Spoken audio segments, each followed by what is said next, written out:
शुक्रवार क्लास। आज हम लोग अपनी पाठ्य पुस्तक हिंदी संचयन भाग 2 का जो दूसरा पाठ है, सपनों के से दिन, जिसको लेखक गुरुदयाल सिंह जी ने लिखा है, इस पाठ को हम पढ़ेंगे और इसका अर्थ समझेंगे, इसके भाव को समझेंगे। सपनों के से दिन, जैसा कि नाम से ही समझ में आता है कि हमारे बचपन के जो दिन थे वो हमारे सपनों वाले दिन थे, ऐसे दिन जो दोबारा नहीं आते हैं। तो इसमें लेखक ने अपने उन्हीं बचपन के दिनों को याद किया है और अपने बचपन के दिनों में उन्होंने क्या-क्या किया है उसके बारे में इस पाठ के माध्यम से हम पाठकों को हमारे द्वारा हमारे पास उन्होंने पहुंचाने की कोशिश की। मेरे साथ खेलने वाले सभी बच्चों का हाल एक सा होता।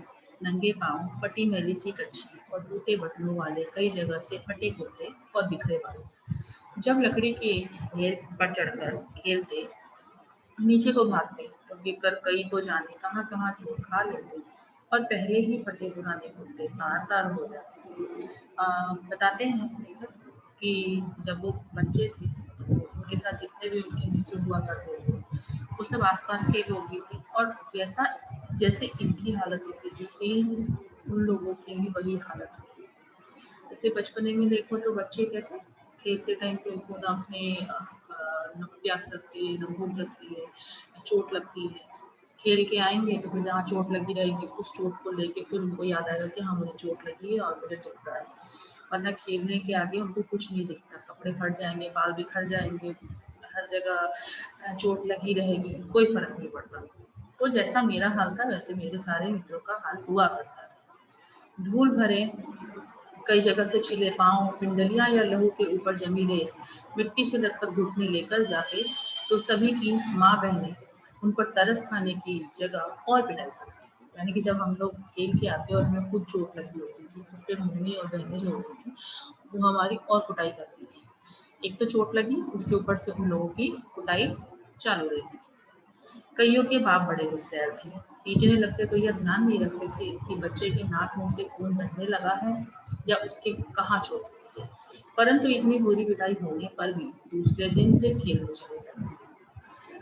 यह बात तब ठीक से समझ आई जब स्कूल अध्यापक बनने के लिए एक ट्रेनिंग करने गया और वहाँ बाल मनोविज्ञान का विषय पढ़ा। ऐसी बातों के बारे में तभी जान पाया कि बच्चों को खेलना इतना अच्छा क्यों लगता है कि बुरी तरह पिटाई होने के बाद भी वो फिर से खेलने चले जाते हैं। तो लेखक बोलते हैं कि ये बात मुझे तब पता चली जब मैं टीचिंग ट्रेनिंग टीचर्स की जो ट्रेनिंग होती है उसमें मैंने बाल मनोविज्ञान का विषय पढ़ा। तब मुझे समझ में आया कि बाल मन ऐसा होता है कि इसमें भले पिटाई होती रहे, भले हमको कोई कितना भी समझाए, हमको खेलने के आगे कुछ भी समझ नहीं आता। मेरे साथ खेलने वाले अधिकतर साथी हमारे जैसे ही परिवारों के हुआ करते हैं। सारे मोहल्ले में बहुत परिवार तो हमारी तरह आसपास के गांवों से ही आकर बसे थे। 2-3 घर साथ की उजड़ी सी गली में रहने वाले लोगों की थे। हमारी सभी की आदतें भी कुछ मिलती-जुलती थी, क्योंकि एक जैसे ही वातावरण में, एक जैसे ही परिवार के थे, तो हमारी आदतें भी एक जैसी ही थी। उनमें से अधिक तो स्कूल जाते ही न थे। जो कभी गए, तो पढ़ाई में रुचि न होने के कारण किसी दिन बस्ता तालाब में फेंक आते थे और फिर स्कूल गए ही नहीं। न ही माँ-बाप ने ज़बरदस्ती उनको स्कूल भेजा। जो थोड़े बहुत कभी जाते थे, अगर मन नहीं हुआ तो आते वक़्त अपना बस्ता, अपना बैग उठा के तालाब में फेंक दिए। उसके बाद ना माँ-बाप को पूछना होता था, ना वो ज़बरदस्ती भेजते थे और ना हम जाते थे। यहाँ तक कि परचूनियाँ आड़तिए भी अपने बच्चों को स्कूल भेजना ज़रूरी ना समझते। कभी किसी स्कूल के अध्यापक से बात होती तो कहते, मास्टर जी हमने इन्हें कौन सा तहसीलदार बनवाया है। यानी कि जो बनिए की दुकान होती है या जो परचूनी की दुकान होती है, उनके बच्चे भी नहीं पढ़ते थे, क्योंकि उनको लगता था कि कौन सा इनको पढ़ा के करेक्टर बनाना है। इनको क्या है, बस दुकानदारी आ जानी चाहिए, दुकान का थोड़ा बहुत हिसाब किताब लगाना आ जाना चाहिए, इतना इनके लिए बहुत है, इनकी जीविका चलने के लिए बहुत ज़्यादा है। थोड़ा बड़ा हो जाए तो पंडित घनश्याम दास से लंडे बढ़वाकर दुकान पर बहिया लिखने लगा देते। पंडित 6-8 महीने में लंडे और मुनीमी का सभी काम सिखा देगा। वहाँ तो अभी तक अली, बे, जेम च भी सीख नहीं पाया। तो कहते हैं कि हमको ऐसा इनको कलेक्टर नहीं बनाना है, थोड़े बड़े होंगे तो हम इनको घनश्याम जी के यहाँ भेजकर थोड़ी बहुत वही खाता लिखना, थोड़ा बहुत हिसाब किताब लगाना ये हम उनको समझा देंगे। इससे ज़्यादा इनको पढ़ाई की कोई आवश्यकता भी नहीं है। हमारे आधे से अधिक साथी राजस्थान या हरियाणा से आकर मंडी में व्यापार या दुकानदारी करने आए परिवारों से थे। जब बहुत छोटे थे तो उनकी बोली कम समझ पाते, उनके कुछ शब्द सुनकर हमें हंसी आने लगती, परंतु खेलते तो सभी एक दूसरे की बात खूब अच्छी तरह समझते। यानी बोलते हैं कि जो इनके मित्र थे वो ज्यादातर राजस्थान या हरियाणा से आए थे, जो जिनकी लैंग्वेज थोड़ी अलग होती है, तो उनके बहुत सारे शब्द जो थे वो समझ नहीं आते थे, लेकिन जब खेलते खेलते उनके साथ रहने लगे तो धीरे धीरे उनकी बातें भी हमको समझ में आने लगी। पता भी नहीं चला कि लोकोक्ति अनुसार यह खेलते 4 दिन कैसे बीत गए।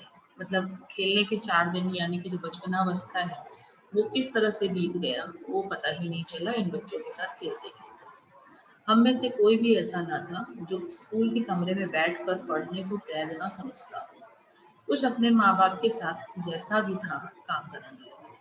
मतलब हम मेरी वो जो फ्रेंड जो हम लोग फ्रेंड का ग्रुप था उसमें कोई भी ऐसा नहीं था जिसको पढ़ना एक कैद ना लगता हो, एक जेल जैसा ना लगता। और जो कुछ नहीं पढ़ना चाहते थे उन्होंने पढ़ाई छोड़ के अपना माँ बाप का जो काम था उसी काम में वो हेल्प कराने लगे। बचपन में घास अधिक हरी और फूलों की सुगंध अधिक मनमोहन लगती है।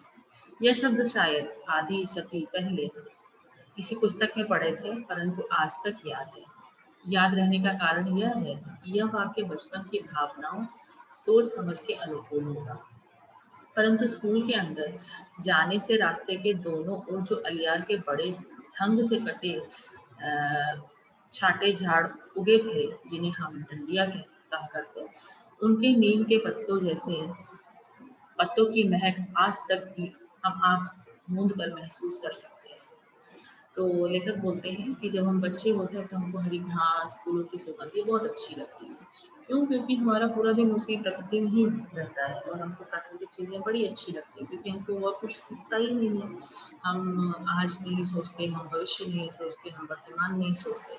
हमको बस खेलना कूदना समझ में आता है और हमको ये बचपनावस्था में ये सारी चीज़ें बड़ी अच्छी लगती हैं। और उसमें से कुछ ऐसी सुगंध है फूलों के या पत्तों के या पौधों के जिनकी सुगंध लेखक बोलते हैं कि वो आज भी आंखें बंद करके महसूस कर सकते हैं। उन दिनों स्कूल की छोटी क्यारियों में फूल भी कई तरह के उगाए जाते थे, जिनमें गुलाब, गेंदा और मोतिया की दूर सी सफेद कलियां भी हुआ करती थी। ये कलियां इतनी सुंदर और खुशबूदार होती थी कि हम चंदू चपरासी यानी जो उनके स्कूल का चंदू चपरासी था उससे आंख बचाकर कभी कभार एक दो तोड़ भी लिया करते थे। हमको वो फूल इतने पसंद थे कि हम धीरे से वो फूल कभी कभार तोड़ भी लेते थे। उनकी बहुत तेज सुगंध आज भी महसूस कर पाता हूँ, परंतु यह याद नहीं कि उन्हें तोड़कर कुछ देर सूंघकर फिर हम स्कूल का क्या किया करते।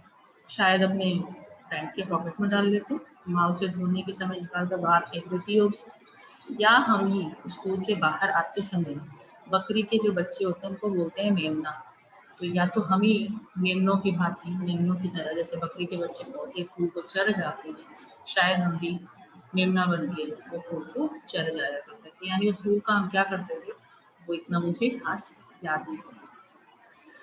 जब अगली श्रेणी में दाखिल हुए तो एक ओर तो कुछ बड़े सयाने होने के एहसास से उत्साहित भी होते, परंतु दूसरी ओर नई पुरानी कॉपी किताबों से जाने कैसी बात आती कि उन्हीं मास्टरों के डर से कांपने लगते जो पिछली श्रेणी में पढ़ा चुके होते। तो जब हम लोग अगली कक्षा में आते तो ये तो खुशी होती कि चलो हम थोड़े बड़े हो रहे हैं, लेकिन जब हमको ये याद आता कि हमको फिर वही पुरानी कॉपी किताब पढ़नी पड़ेगी उन्हीं टीचरों से जिनसे हम मार खाते आ रहे हैं फिर से वही श्रेणी में पढ़ाएंगे, तो हमारा जो एक सयानेपन का जो उत्साह था वो वही खत्म होता जाता था। तब स्कूल में शुरू साल में 1 डेढ़ महीना पढ़ाई हुआ करती, फिर 1.5 2 महीने की छुट्टियां शुरू हो जाया करती। अब तक तो बात अच्छी तरह याद है, वह छुट्टियों के पहले और आखिरी दिनों का वर्क था। मतलब कि बोलते हैं कि उस समय 1 2 महीने क्लास चलती थी, उसके बाद से छुट्टियां हो जाती थी और छुट्टियों की शुरुआत जो थी वो काफ़ी खुशमिजाज होती थी और जैसे जैसे छुट्टियां बीतती थी स्कूल खुलने का टाइम होता था तो वो इतना मुश्किल हो जाता था।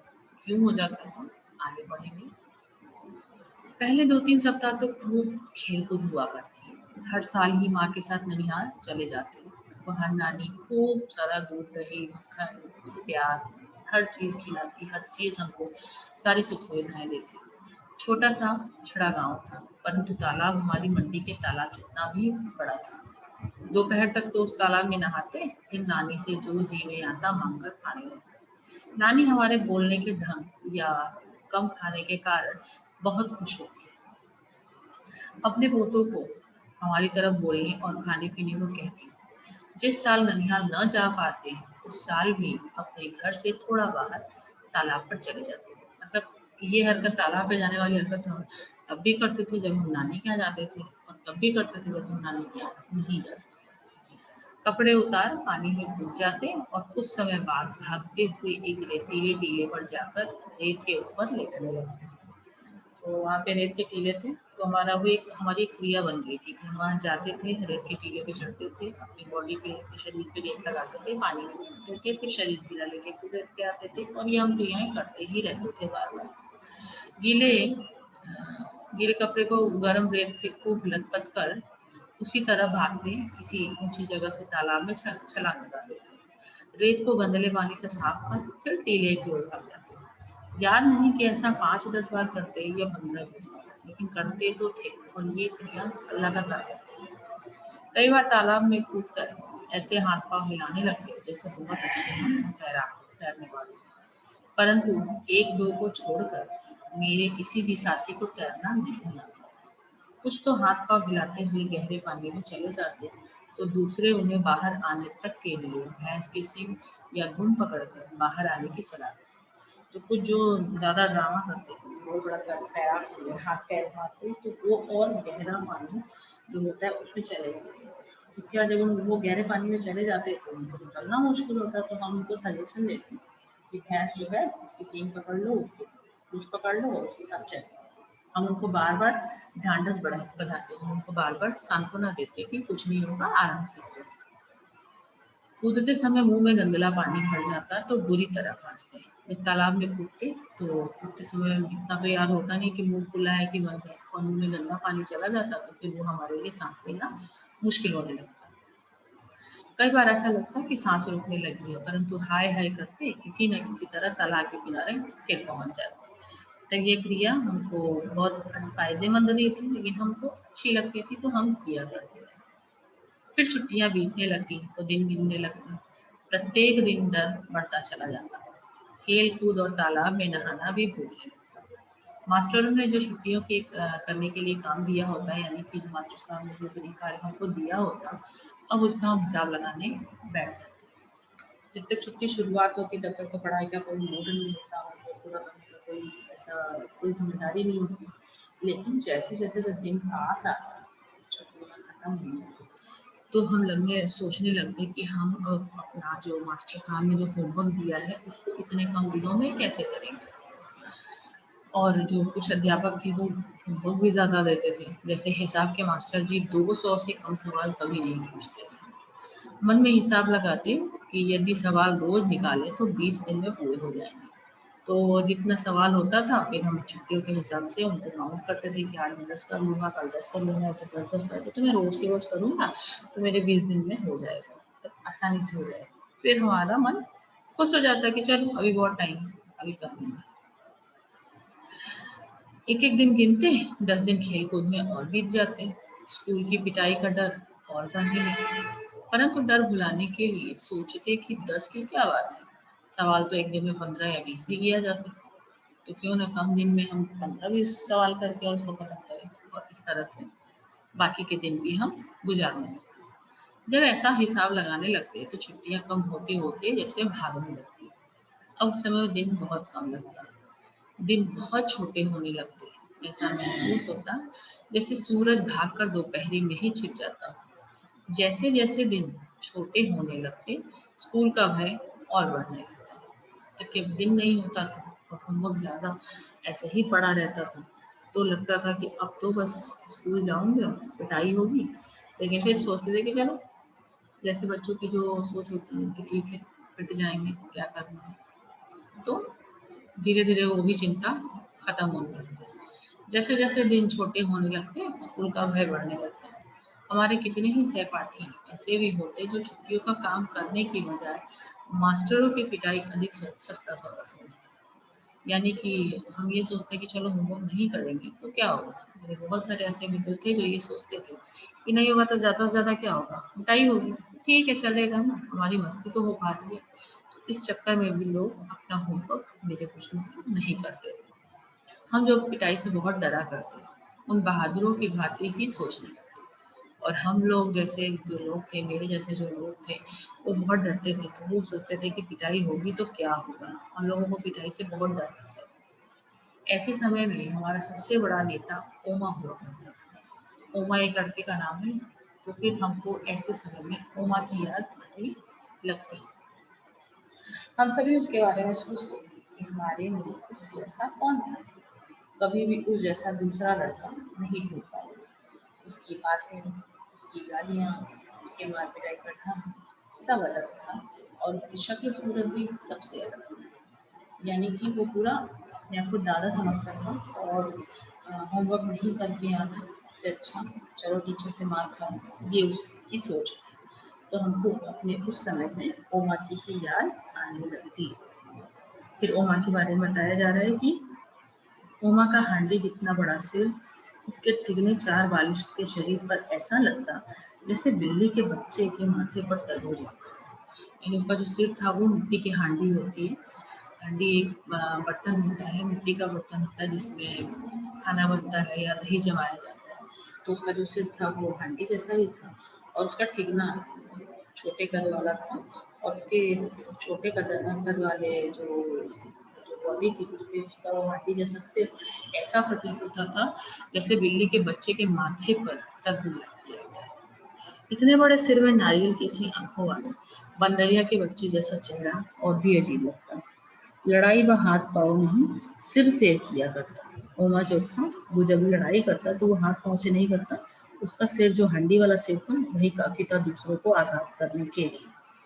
जब सांड की भांति काटता, सिर झुकाकर किसी के पेट या छाती में मार देता तो उससे दुगने तिगुने शरीर वाले लड़के भी पीड़ा से चिल्लाने लगते। हमें डर लगता कि किसी की छाती की पसली ही न तोड़ डाले। तो वो इतना भयंकर लड़ाई करता था अपने सिर से कि हमको डर लगने लगता। उसके सिर की टक्कर का नाम हमने रेल बम्बा रखा हुआ था। रेल के यानी कि कोयले के चलने वाले इंजन की भांति बहुत ही बड़ा और बहुत ही भयंकर ऐसा ही तो था उसका सिर। और जैसे ट्रेन अगर किसी चीज से टकराती है तो ट्रेन को तो कुछ नहीं होता, ट्रेन के इंजन को तो कुछ नहीं होता, जिससे टकराती है वो बुरी तरह से ध्वस्त हो जाता है। तो इसलिए हमने उसके सिर का नाम, उसका नाम हमने रेल बम्बा रखा था। यानी कि झगड़ा करते समय उसका कुछ नहीं होगा, लेकिन जिससे झगड़ा करेगा उसकी शामत अच्छे से आ जाती थी। अब अपने स्कूल के बारे में बताते हुए कहते हैं लेखक, हमारा स्कूल बहुत छोटा था। केवल छोटे छोटे 9 कमरे थे जो अंग्रेजी के अक्षर एच की भांति बने थे। दाईं ओर जो पहला कमरा था वो हेडमास्टर श्री मदन मोहन शर्मा जी का था, जिसके दरवाजे के आगे हमेशा चित्र लटके रहते, तो पर्दे जैसा हमेशा लटका रहता। स्कूल की प्रेयर के समय वह बाहर आते और सीधी कतारों में कद के अनुसार खड़े लोगों को देख उनका गोरा चेहरा खिल उठता। वो बस प्रेयर के टाइम पे बाहर आते थे, या अगर कहीं लेक्चर लेनी होती थी, किसी क्लास को पढ़ाना होता था तो भी वो बाहर आते थे, वरना वो अंदर ऑफिस में रहते थे। और वो जब आते थे प्रेयर के टाइम पे बाहर, तो वो बच्चों को जब एक सीधी लाइन में देखते थे तो बहुत खुश हुआ करते थे। सारे अध्यापक जो थे वो भी लड़कों की ही तरह कतार बांधकर उनके पीछे खड़े होते। यानी कि बच्चे तो बच्चे, अध्यापक भी कतार में खड़े रहते थे। केवल जो मास्टर प्रीतम चंद जो कि हमारे पीटी अध्यापक थे, पीटी टीचर थे, वही लड़कों की कतार के पीछे खड़े हो या देखते थे कि कौन सा लड़का कतार में ठीक से नहीं खड़ा है, कौन सा लड़का लाइन में सीधा नहीं खड़ा है। उनकी घुड़की तथा ठुडों के भय से हम सभी कतार के पहले और आखिरी लड़के का ध्यान रखते हैं, सीधे कतार में बने रहने का प्रयत्न करते हैं। और प्रीतम चंद का डर इतना ज्यादा था हमारे अंदर कि हम लाइन हमेशा सीधी रखने का ही सोचते और हर एक बच्चा इस पे ध्यान देता था। सीधी कतार के साथ साथ हमें यह भी ध्यान रखना होता था कि आगे पीछे खड़े लड़कों के बीच की जो दूरी है वो भी एक सी हो। यानी 1 हैंड डिस्टेंस, आपके आगे हो या पीछे हो, आपके राइट हैंड साइड हो या लेफ्ट हैंड साइड, वो एक डिस्टेंस एक बराबर मेंटेन हो, यानी जो लोग जैसे खड़े हैं वो एकदम प्रॉपरली लाइन में खड़े रहेंगे। सभी लड़के उस पीटी जो टीचर थे उनसे बहुत डरते थे, क्योंकि उन जितना सख्त अध्यापक ना कभी किसी ने देखा था ना किसी ने सुना था। यदि कोई लड़का अपना सिर भी इधर उधर हिला देता तो पाँव की या फिर जो पाँव से दूसरे पाँव की पिंडली खुजाने लगता तो वो उसकी ओर एकदम बाघ की तरह झपटते। ऐसा लगता था जैसे खा जाएंगे, ऐसा लगता था जैसे खाल खींचना हो। ये जो मुहावरा होता है खाल खींचना, यानी कि बिल्कुल बुरी तरह से पनिशमेंट देना, ऐसे मुहावरे वहाँ पे प्रत्यक्ष दिखाई देता है। यानी कि हमने देखा था कि बच्चों को ऐसे कुछ भी नियम तोड़ते हुए वो पनिशमेंट बहुत ज़्यादा देते थे और बहुत भयंकर वाला देते थे। तो ये सारी चीज़ें हमने देखी हुई। परंतु हेडमास्टर जी उसके बिल्कुल उलट स्वभाव के थे। वह 5वीं और 8वीं को अंग्रेजी स्वयं पढ़ाया करते थे। हमारे में से कोई किसी को भी याद ना था कि 5वीं श्रेणी में कभी भी उन्हें किसी गलती के कारण किसी की चमड़ी उधेड़ते देखते या सुना हो। यानी जो हेडमास्टर शर्मा थे वो काफी शालीन थे और बिल्कुल प्रीतम चंद जो पीटी टीचर थे उनसे बिल्कुल अलग स्वभाव के थे। वो गुस्सा करते थे, लेकिन इस तरह का भी गुस्सा नहीं करते थे कि किसी बच्चे को वो बुरी तरह से पीट दें, चमड़ी उधेड़ दें। चमड़ी उधेड़ना हमारे लिए बिल्कुल ऐसा शब्द था जैसे हमारे सरकारी मिडिल स्कूल का नाम हो। तो जो चमड़ी उधेड़ना जो है यानी कि बुरी तरह से पनिशमेंट देना, ये हमारे सरकारी स्कूल का दूसरा नाम हो, हमको ऐसा प्रतीत होता था। यानी कि सरकारी स्कूल का नाम वहाँ पे चमड़ी उधेड़ने का काम होता है, ऐसा हमको लगता था। अधिक से अधिक वो गुस्से में बहुत जल्दी जल्दी आंखें झपकते और अपने लंबे हाथ की उल्टी उंगलियों से एक चपत लगा देते, एक धीरे से एक डालते, एक चांटा लगाते। हमारी गाल पर वो मार देते तो मेरे जैसे सबसे कमजोर शरीर वाले भी झुककर सिर झुकाकर मुंह नीचा किए हंस देते। यानी कि वो पनिशमेंट नहीं, वो प्यार से ही ऐसा ऐसा मारते जैसे प्यार ही प्रकट कर रहे हैं। बहुत चुपत तो हम जैसे हमें भाई भाई भीखे की नमकीन पापड़ी जैसी मजेदार लगती, तो तब पैसे की शायद 2 आ जाया करती थी। तो उनकी जो चपत थी वो तो हमें वो जो एक शॉप थी जहाँ से हम पापड़ी लेते थे, नमकीन पापड़ी, वैसी मजेदार लगती थी। मतलब हमको ज्यादा कष्ट नहीं होता। परंतु तब भी स्कूल हमारे लिए ऐसी जगह न थी जहाँ खुशी से भागे जाएं। शर्मा जी के इतने अच्छे व्यवहार के बाद भी हमको स्कूल कभी ऐसा नहीं लगा कि हम वहाँ पे दौड़ के भाग के खुशी मन से जाएं और जाके पढ़ाई करें। हमको ऐसा कभी प्रतीत नहीं होता था।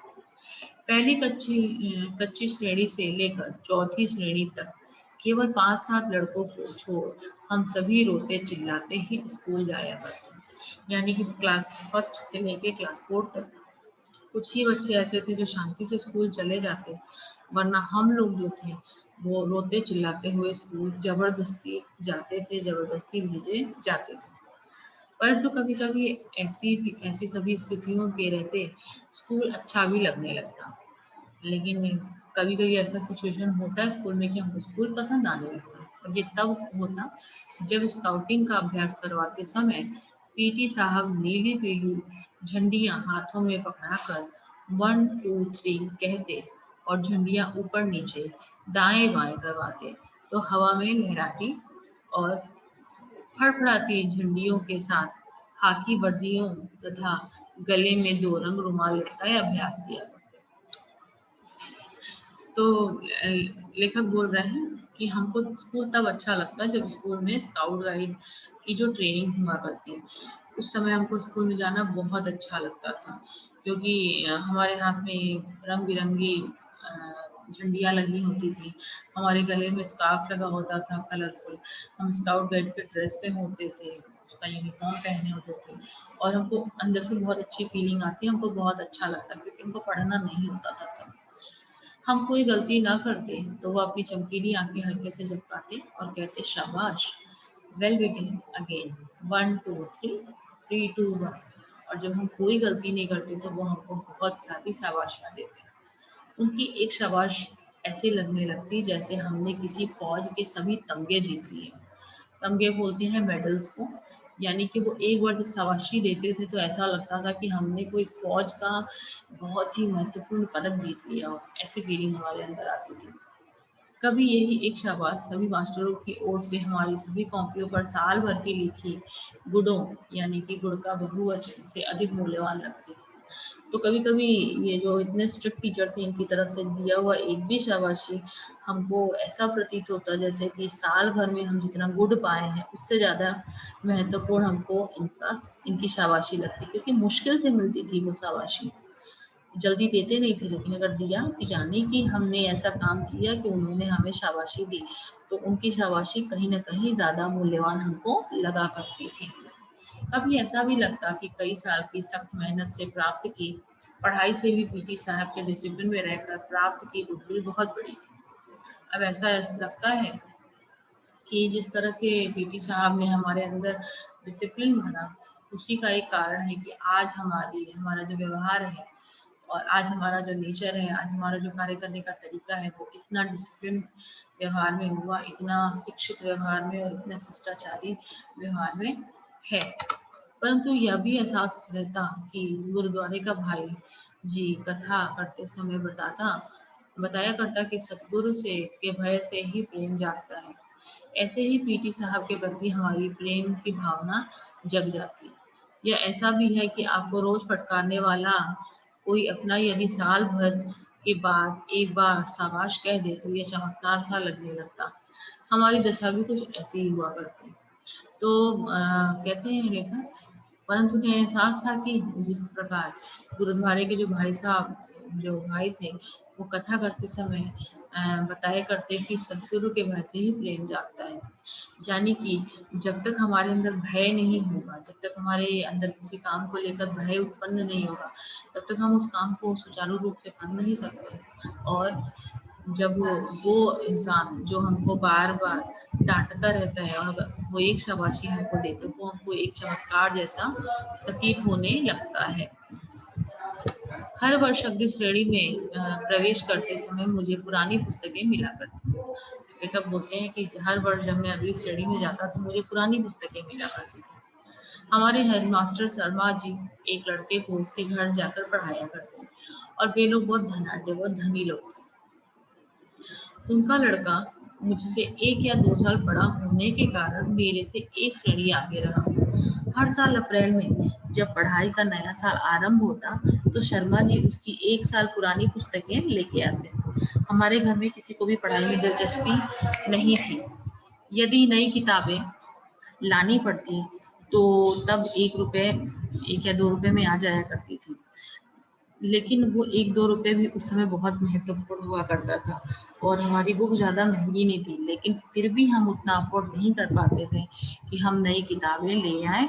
तो हम पुरानी किताबें जो पुराने जो धनाढ़ लोग थे, धनी लोग थे, उनके द्वारा छोड़ी गई किताबों से ही अपना पठन पाठन का कार्य करते। कोई 7 साल स्कूल में रहा तो एक कारण पुरानी किताबें मिल जाना भी था। कापियों, पेंसिलों, होल्डर या स्याही दवात में भी मुश्किल से 1 या 2 रुपए साल भर में खर्च हुआ करते, परंतु उस जमाने में 1 रुपया भी बहुत बड़ी रकम हुआ करती थी।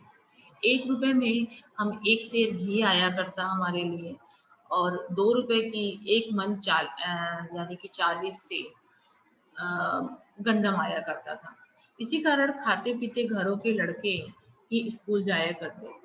हमारे 2 परिवारों में मैं पहला लड़का था जो कि स्कूल जाने लगा था, यानी कि उस समय महंगाई इतनी ज्यादा थी कि हम कुछ भी नया नहीं खरीद सकते थे, लेकिन फिर भी हमें सुविधा मिलती थी और हम पढ़ पाते थे। और मैं अपने घर में वो पहला लड़का था जो कि इस उम्र तक स्कूल जा रहा था और पढ़ाई कर पा रहा था। परंतु किसी भी नई श्रेणी में जाने का ऐसा चाव कभी भी महसूस नहीं हुआ जिसका जिक्र कुछ लड़के किया करते। अजीब बात थी कि मुझे नई कॉपियों और पुरानी पुस्तकों में से ऐसी गंध आने लगती कि मन एकदम उदास होने लगता था। इसका ठीक ठाक कारण तो कभी समझ में नहीं आया, परंतु जितनी भी मनोविज्ञान की जानकारी है उतना भी मैं जानता हूँ। उनके अनुसार इस अरुचि का कारण यही समझ में आया कि आगे की श्रेणी की कुछ मुश्किल पढ़ाई और नए मास्टरों की मारपीट का भय भी कहीं भीतर जमकर बैठ गया था। हमको ये डर होता था कि आगे का जो कोर्स है वो कहीं ज़्यादा टफ होगा, मुश्किल होगा, और उस पर अगर हमको समझ नहीं आएगा, हम कुछ कर नहीं पाएंगे, तो टीचर अलग से हमको मारेंगे। ये एक बहुत बड़ा कारण मुझे समझ में आया जब मैं थोड़ा बड़ा हुआ और मैंने मनोविज्ञान की जानकारी प्राप्त की। तो सभी तो नए न होते थे, परंतु 2-3 हर साल ही वह होते जो कि छोटी श्रेणी में नहीं पढ़ाते थे। यानी हर साल कुछ नए टीचर्स और कुछ पुराने टीचर्स हुआ करते थे। कुछ ऐसी भी भावना थी कि अधिक अध्यापक एक साल में ऐसी अपेक्षा करने लगते कि जैसे हम हरफम मौला हो गए। तो अध्यापक जो थे वो कुछ ये समझने लगे थे कि एक साल में उन्होंने बहुत कुछ सिखा दिया है और बच्चा अभी इतना सर्वगुण संपन्न हो गया है कि वो हर एक प्रश्न का उत्तर आसानी से दे सकता है। यानी कि मुझे हम लोगों को हर फल मिलना समझने लगते थे। यदि उसकी आशाओं पर पूरे नहीं हो पाते तो कुछ तो जैसे चमड़ी उधेड़ देने को तैयार। इन्हीं कुछ कारणों से केवल किताबों कॉपियों की गंध से ही नहीं, बाहर के बड़े गेट से 10-15 गज दूर स्कूल के कमरों तक रास्ते के दोनों ओर जो अलियार के झाड़ उगे थे, उनकी गंध भी मन को उदास कर दिया करती। और जब भी हम ऐसा सोचते कि अगर हमको नहीं आएगा तो हमारी चमड़ी उधेड़ी जाएगी, तो ये तो एक अलग भय था। उसके बाद जो पुरानी किताबें और कॉपियाँ थी, उनकी गंध ऐसी होती थी जो पसंद नहीं आती। तो हम स्कूल जाते समय अभी काफ़ी दूर रहा करते थे, तभी हमारा मन एकदम उदास हो जाया करता। और उसके आंगन में जो आसपास सुंदर सुंदर पुष्प या फिर पौधे लगे होते थे, उनको देख के भी, उनकी खुशबू को महक के भी हमको वो आनंद नहीं मिल पाता था जो आनंद जब हम स्कूल नहीं जाते थे तब प्राप्त करते थे। परंतु स्कूल एक दो कारणों से अच्छा भी लगने लगता। मास्टर प्रीतम चंद जब हम स्काउटों को परेड करवाते तो लेफ्ट राइट की आवाज या मुंह में लिए विसल से मार्च कराया करते। फिर राइट टर्न या लेफ्ट टर्न या अबाउट टर्न कहते। पर छोटे छोटे बूटों की एड़ियां पर दाएं बाएं या कदम एकदम पीछे मुड़कर बूटों की अकड़ कर चलते। ऐसा लगता जैसे हम विद्यार्थी ही नहीं, महत्वपूर्ण आदमी हो, फौजी हो, जवान हो अपने देश के, ऐसा प्रतीत हो रहा था। यानी कि जब स्कूल में जब स्काउट गाइड की ट्रेनिंग होती थी तो वो समय हमें बहुत अच्छा लगता था। और हम स्कूल में जाते थे, हमको लेफ्ट राइट की आवाज़ सुनाई देती, हमको मास्टर प्रीतम चंद की आवाज़ सुनाई देती और हमको तब बहुत अच्छा लगता था। और उस समय ऐसा प्रतीत होता था जब हम एक साथ तैयार होके और मैदान में आते थे तो लगता था कि जैसे कोई बहुत बड़ा फौज से आया हो, और उसके जैसे हमारे अंदर फीलिंग आती थी। दूसरे विश्व युद्ध का समय था, परंतु हमारी नाभा से रियासत का राजा जो था वो अंग्रेजों ने 1923 में गिरफ्तार कर लिया था। यानी कि ये जो कहानी है, ये जो वर्णन है, ये तब का है जब अभी देश हमारा जो था वो आजाद नहीं हुआ था। तो बताते हैं कि हमारी नाभा रियासत का जो राजा था उसको 1923 में गिरफ्तार कर लिया था अंग्रेजों ने, और तमिलनाडु में कोडाई केनाल में ही जंग शुरू होने से पहले उसका देहांत हो गया। और जब तमिलनाडु में जब जंग होने वाला था, शुरू होने वाला था विश्व युद्ध, उसी समय हमारे राजा की मृत्यु हो गई। अंग्रेज की ही चलती थी, फिर भी राजा के न रहते अंग्रेज हमारी रियासत के गांवों से जबरन भर्ती नहीं कर पाया था। लोगों को फौज में भर्ती करने के लिए जब कुछ अफसर आते तो उनके साथ कुछ नौटंकी वाले भी हुआ करते। तो बताते हैं लेखक कि जब जो फौजी थे वो गांव में आके कैंप करते थे ताकि गांव के कुछ लोगों को अपने साथ आर्मी ज्वाइन कराने के लिए ले जाएं, तो फिर वहाँ पे जो कुछ थोड़े नौटंकीबाज टाइप के जो अफसर थे वो वहाँ पे अपनी नौटंकी शुरू कर देते। वे रात को खुले मैदानों में शामियाने लगाकर लोगों के जो फौज है उसको उसके सुख और आराम के बारे में, उनकी बहादुरी के बारे में दृश्य दिखाकर और उन आम जनता को आकर्षित करना चाहते थे कि तुम लोग भी फौज में आ जाओ, फौज बहुत अच्छी चीज होती है।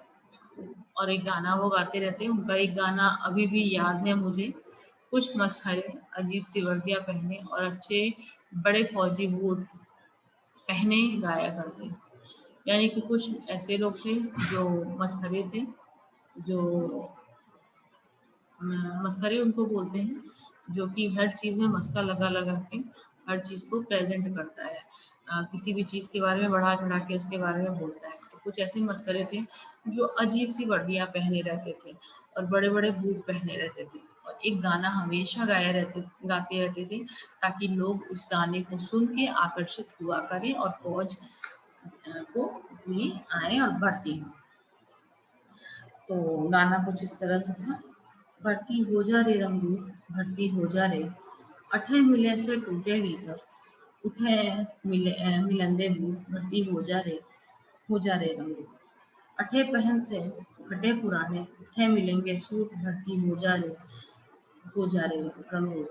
तो गाना था कि भर्ती हो जा रे रंगू, कि यहाँ पे जो भी थे उनको बोलते थे कि तुम लोग देश सेवा में भर्ती हो जाओ और यहाँ पे बहुत सारी चीजें हैं जो तुम पा नहीं सकते वो मिलेंगे तुमको, यहाँ बूट मिलेगा, तुमको यहाँ पे रहने से अच्छे से रहने खाने पीने की सुविधा मिलेगी, यहाँ पे सारी चीजें मिलेंगी, यहाँ पे फटे पुराने कपड़े नहीं मिलेंगे बल्कि तुमको सूट पहनने को मिलेगा और तुम्हारी जो जिंदगी है वो उसका निर्वाह बहुत अच्छी तरीके से होगा। तो ये गाना मुझे आज भी याद है कि वो जो मस्करे थे वो गाया करते थे। इन्हीं बातों से आकर्षित होकर कुछ जवान तो भर्ती के लिए तैयार भी हो जाया करते। इनके गाने सुनकर बहुत सारे जवान इम्प्रेस हो जाया करते, आकर्षित हो जाया करते और इनकी बातों में आके वो भर्ती भी हो जाते थे, जवान बनने के लिए तैयार हो जाते थे। कभी कभी हमें भी महसूस होता कि हम भी फौजी जवानों से कम नहीं। तो जब भी हम स्काउट गाइड की ट्रेनिंग करते तो हमको भी ऐसी फीलिंग आती कि हम भी इन फौजियों से कुछ कम नहीं है। धोबी की खुली वर्दी और पॉलिश किए हुए बूट और जुराबों को पहने जब हम स्कूल की स्काउटिंग की परेड करते तो हमें भी फौजी वाली फीलिंग आती। हमको भी लगता कि हम भी फौजी ही हैं और इस तरह से फौजी जवान अपने देश की रक्षा के लिए आगे बढ़ रहे हैं, पूरे गर्व और घमंड के साथ हैं। उसी प्रकार हमारे अंदर भी वो भावनाएं जागृत हो जाती थी। मास्टर प्रीतम को स्कूल के समय में कभी भी हमने मुस्कुराते या हंसते नहीं देखा था। यानी हमारे जो पीटी अध्यापक थे वो कभी भी हंसते या मुस्कुराते नहीं थे, हमने तो कभी नहीं देखा था उनको किसी तरह से हंसते या मुस्कुराते हुए। उनका तिगना कद, दुबला पतला शरीर, गठीला शरीर, माता के दागों से भरा चेहरा। माता के दाग यानी चिकन पॉक्स जब होता है तो बहुत सारे चिकन पॉक्स ऐसे होते हैं उसमें कई टाइप्स होते हैं। तो कुछ कुछ चिकन पॉक्स ऐसे होते हैं जब वो ठीक होते हैं तो गले गाल पे जो है वो उस चिकन पॉक्स का दाग पड़ जाता है, चेहरे पे थोड़े थोड़े हर जगह गड्ढे जैसा बन जाता है। तो बोलते हैं कि जो मास्टर थे पीटी मास्टर, चेहरे पे माता के दाग ऐसा था और बाज जैसी उनकी तेज आंखें थी, खाकी वर्दी पहनते थे, चमड़े के चौड़े पंजों वाले बूट, सभी कुछ भी भयभीत करने वाला हुआ करता। उनके बूटों की ऊंची एड़ियों के नीचे भी खुरियां लगी रहती, यानी कि उनके जूतों के नीचे भी लोहे की खुरियों जैसा जैसे कील ठुकी रहती है वैसे लगा होता था और जब वो चलते थे तो वो आवाज ठक ठक ठक ठक करती थी जो हम लोगों को डराने के लिए काफी थी। जैसे तांगे घोड़े के पैरों में लगी रहती है उसी तरह से उनके भी एड़ियों में नीचे खुरियां लगी रहती थी। अगले हिस्से में पंजों के नीचे मोटे सिरों वाले कील ठुके होते। यदि वह सख्त जगह पर भी चलते तो खुरियों और कीलों के निशान वहां पर दिखाई देते। हम ध्यान से देखते, इतने बड़े और भारी भारी बूट पहनने के बावजूद उनके टखनों में कहीं भी मोच तक नहीं आती थी। टखना यानी घुटना, यानी कि इतने हैवी शूज पहनने के बाद भी उनके घुटनों में थोड़ी सी भी मोच नहीं आती थी, उनको थोड़ी सी भी चलने में तकलीफ नहीं हुआ करती थी क्योंकि उनको प्रैक्टिस हो चुका था। उनको देखकर हम यदि घर वालों से बूटों की मांग करते तो माँ बाप हमको फिर यही कहकर टाल देते, यही कहकर समझा देते कि जो टखने हैं यानी पैर के जो घुटने हैं ऐसे बूट पहनने से टेढ़े हो जाएंगे और जीवन पर्यंत तुम सीधा नहीं चल पाओगे। ये सारी बातें कह के और हमको डराया धमकाया जाता था। मास्टर प्रीतम से डरना, हमारा डरना तो स्वाभाविक था, परंतु हम उनसे बहुत ज्यादा नफरत भी करते थे। डर क्यों था ये तो पता ही है, और जब बच्चा किसी टीचर से डरता है तो वो टीचर उसको बिल्कुल पसंद भी नहीं आती। कारण तो उसका मारपीट था। हम सभी को जो मेरी उम्र के हैं वह दिन नहीं भूल पाएगा जिस दिन वह हमें चौथी श्रेणी में फारसी पढ़ाने लगे थे। तो मुझे और मेरे मित्रों को एक जो इंसिडेंट था, जो एक घटना थी, वो कभी नहीं भूला। और वो घटना हमारी जो चौथी श्रेणी में आए थे और हमको मास्टर प्रीतम जो थे वो फारसी पढ़ाने के लिए आया करते थे। हमें उर्दू का तो तीसरी श्रेणी तक अच्छा अभ्यास हो गया था, परंतु फारसी जो भाषा होती है, जो लैंग्वेज होती है, जो स्क्रिप्ट होती है, वो अंग्रेजी से भी ज़्यादा मुश्किल मानी जाती है। अभी हमें पढ़ते समय एक भी सप्ताह नहीं हुआ होगा कि प्रीतम चंद ने हमें एक शब्द रूप याद करने को कहा। यानी कि अभी तो हमने सीखना शुरू किया था, तब तक हमको होमवर्क मिल गया कि एक शब्द रूप है वो याद करके कल आना है, और जिस तरह से मैं पढ़ के बता रहा हूँ उसी तरह से कल मुझे सबको कंठस्थ करके सुनाना भी है।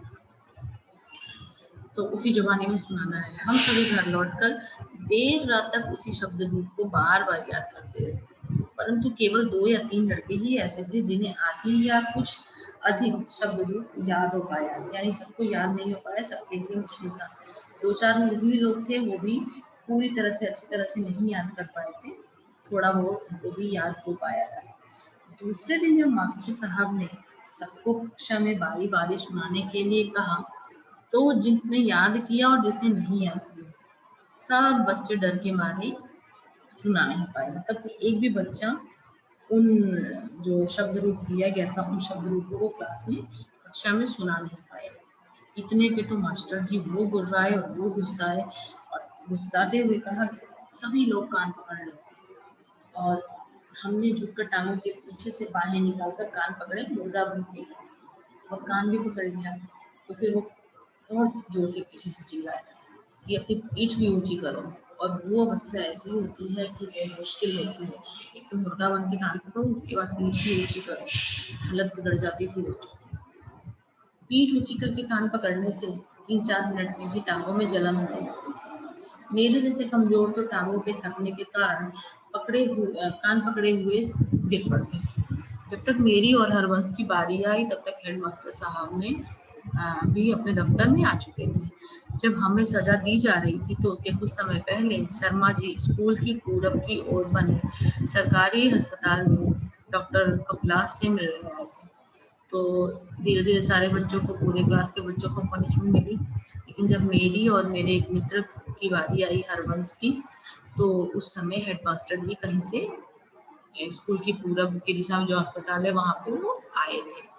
वो दफ्तर के सामने की ओर चले आए। आते ही कुछ उन्होंने देखा वो उनके लिए असहनीय था। शायद यह पहला अवसर था कि पीटी प्रीतम चंद की उस बर्बरता को सहन वो नहीं कर पाए। यानी कि पीटी टीचर की जो बर्बरता थी, जो उनकी क्रूरता थी, वो तो सबने देखा था, लेकिन सब अवॉइड करते थे, हमारे हेडमास्टर भी। लेकिन उस दिन जो उन्होंने देखा कि बच्चे कान पकड़ के खड़े हैं और उस पर भी उनको पीठ उठाने के लिए कहा जा रहा है, तो फिर डॉक्टर शर्मा को, जो मास्टर शर्मा थे, उनको ये चीज बिल्कुल भी नागवार गुजरी, उनको बिल्कुल भी अच्छा नहीं लगा। उन्होंने उत्तेजित होकर बोला, प्रीतम चंद से बोला, what are you doing? Is it the way to punish the students of 4th class? Stop it at once. तो उन्होंने बोला कि ये क्या कर रहे हो तुम? इस तरह से छोटे बच्चों को, 4th ग्रेड के बच्चों को इस तरह का पनिशमेंट दिया जाता है, अभी इसको तुरंत बंद करो। हमें तब अंग्रेजी उतनी नहीं आती थी, उतनी क्या बिल्कुल नहीं आती थी, क्योंकि उस समय 5वीं श्रेणी में अंग्रेजी पढ़ानी शुरू की जाती थी और हम 4थी श्रेणी में थे, यानी कि हमने अंग्रेजी पढ़ना शुरू भी नहीं किया था। परंतु हमारे स्कूल के 7वीं-8वीं श्रेणी के लड़कों ने बताया कि शर्मा जी ने क्या कहा। क्या करते हैं, उन्होंने जो बोला था वो सारी चीजें इन लोगों को एक्सप्लेन करते हैं। कि उन्होंने बोला था कि ऐसा कैसा करते हो, ये क्या करते हो? क्या 4थी श्रेणी की को सजा देने का यही ढंग है? इसको फौरन बंद कीजिए। शर्मा जी गुस्से में कांपते हुए बरामदे से ही अपने दफ्तर में चले गए। शर्मा जी को ये बिल्कुल पसंद नहीं आता कि बच्चों के साथ इस तरह का व्यवहार क्यों किया गया। फिर जब प्रीतम चंद कई दिन स्कूल नहीं आए, तो यह बात सभी मास्टरों की जुबान पर थी कि हेडमास्टर शर्मा जी ने उन्हें मुअत्तल करके अपनी ओर से आदेश लिखकर मंजूरी के लिए हमारी रियासत की राजधानी नाबा भेज दिया है। और काफ़ी दिनों के बाद भी जब प्रीतम चंद जो पीटी टीचर हमारे थे वो जब नहीं आए, तो हमने सुना कि उनको थोड़ी देर के लिए मुअत्तल कर दिया गया है, और उसके लिए, उसकी मंजूरी के लिए जो हमारी रियासत की राजधानी है वहाँ पे पत्र भेज दिया गया है। वहाँ हरजी लाल नाम के महकमाए तालीम के डायरेक्टर थे, जिनसे ऐसे आदेश की मंजूरी आवश्यक थी। तो हमारे जो शिक्षा विभाग के जो कह सकते हैं वो डायरेक्टर जो वहाँ पे थे, जो उस पर्टिकुलर एरिया को देखते थे, उनको उनकी मंजूरी आवश्यक होती थी अगर ऐसा कोई केस हो और किसी टीचर को निलंबित करना हो तो। उस दिन के बाद यह पता होते हुए भी कि प्रीतम चंद को जब तक नाभा से डायरेक्टर बहाल नहीं करेंगे तब तक वह स्कूल में कदम नहीं रख सकते। और हम सबको मालूम था कि जब तक से ऊपर अथॉरिटी से प्रीतम चंद को उनके अपराधों को क्षमा नहीं किया जाएगा तब तक वो हमारे स्कूल में नहीं आ सकते। फिर भी जब भी फारसी की घंटी बजती तो हमारी जो छाती थी उसकी धड़कनें बढ़ जाती थी, और हमारी जो धड़कनें थी वो तेज तेज धड़कना शुरू कर देती थी। परंतु जब तक शर्मा जी या मास्टर नौहरिया आजाम जी कमरे में फारसी पढ़ाने न आते तब तक हमें डर बना रहता, हमारे चेहरे मुरझाए रहते। यानी कि हमको पता था कि मास्टर प्रीतम चंद नहीं आएंगे, और ये हमको मालूम था, फिर भी हम खुश नहीं हो पाते थे।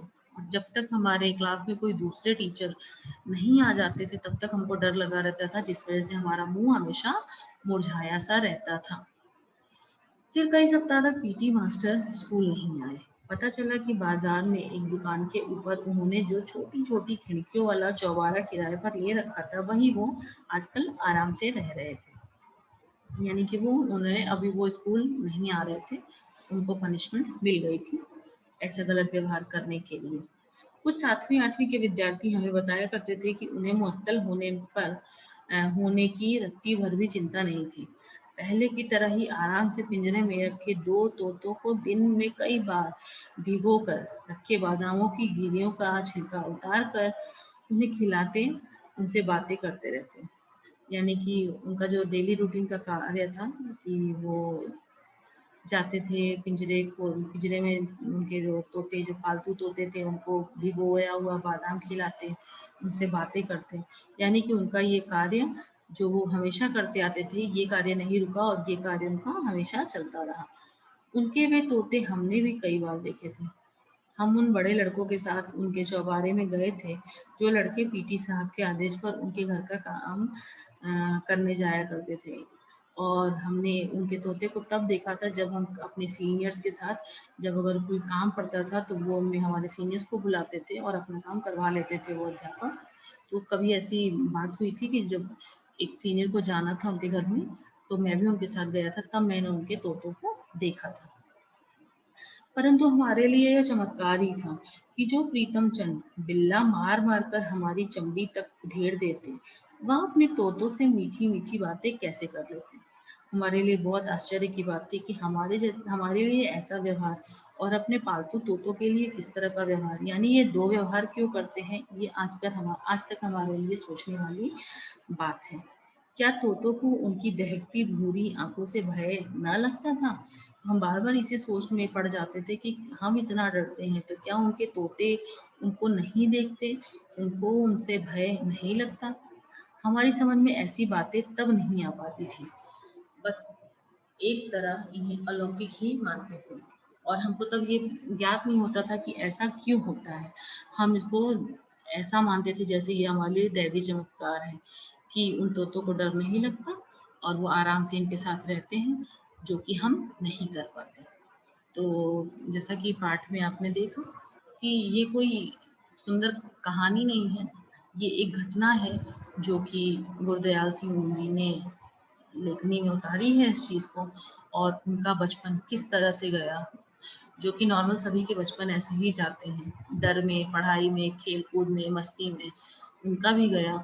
और उन्होंने अपने बचपन के कुछ सुखद दुखद घटना हमारे साथ, हमारे हम पाठकों के साथ उन्होंने बांटी है और हमको बताई है।